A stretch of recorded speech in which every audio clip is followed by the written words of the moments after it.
could you explain, my name is Pam Sherrill, Sherrill, town planner for the town of Johnston. Could you explain what assistance EPA would give the property owner, the town of Johnston, for development of reuse of these combined disposal sites? Okay. I can start, and then Anna or Larry can feel free to jump in. We have Larry Brill here, who's going to be the hearing officer. He's also the chief of the Superfund program.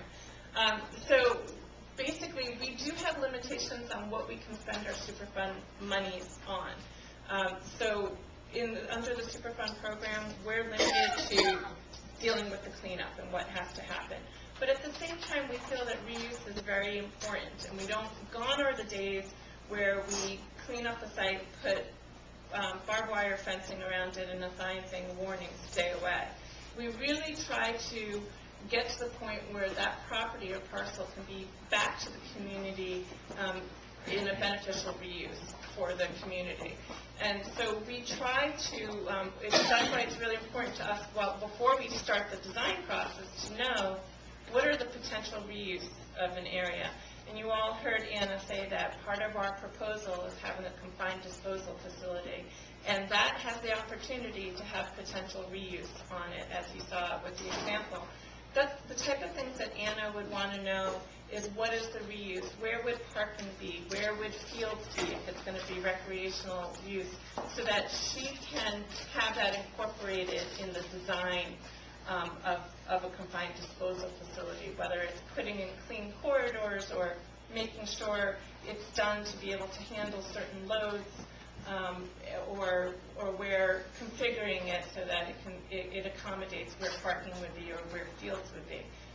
However, we would not be able to put up the top lot climbing structures, or we wouldn't be able to put up a backstop or bleachers for watching a sporting event for the potential reuse.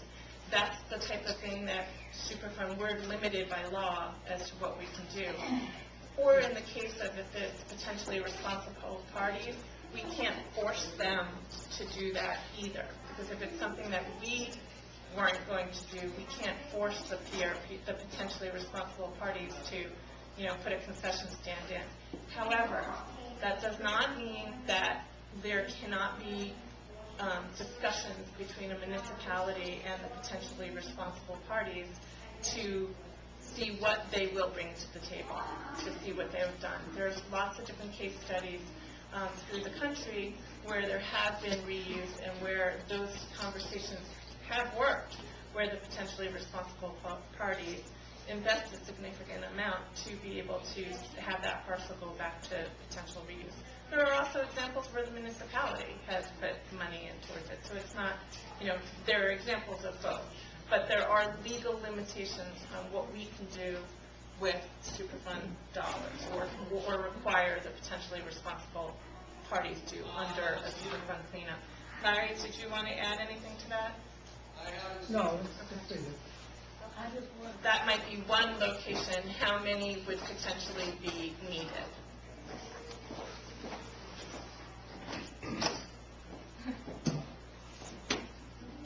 That's a very good question.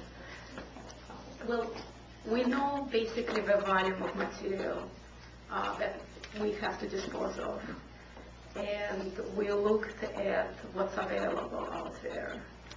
And in the proposed plan, in the brochure that is on the table, there are 3 properties identified that are by themselves or in combination can provide the necessary storage.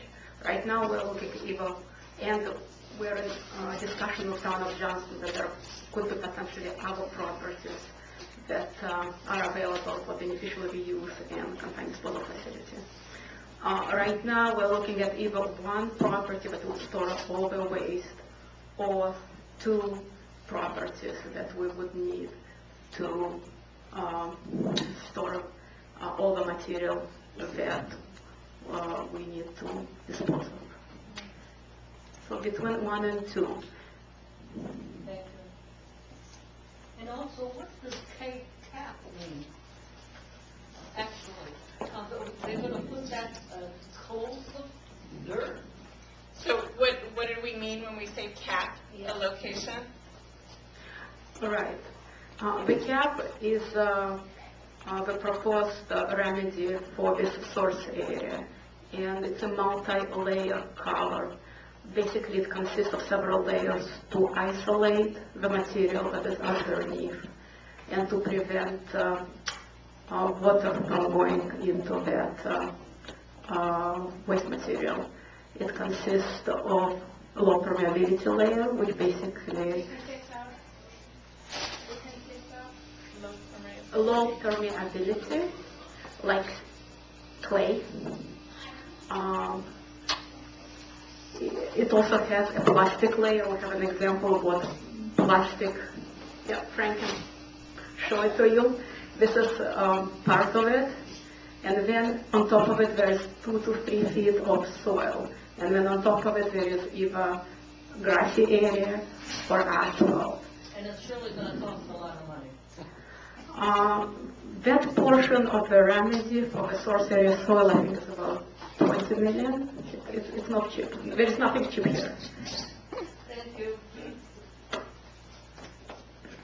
There seem to be some heavily contaminated areas of the Oxbow area that aren't going to be removed. Does that create a problem later on for Lyman Pond? Okay, so the question for anybody who may not have heard it is, there seems to be significant contamination in the Oxbow area. The Oxbow area is downstream from here, and it's a wetland area. So the question is, if that remains, does that pose problems for Lyman Mill, which is downstream of that?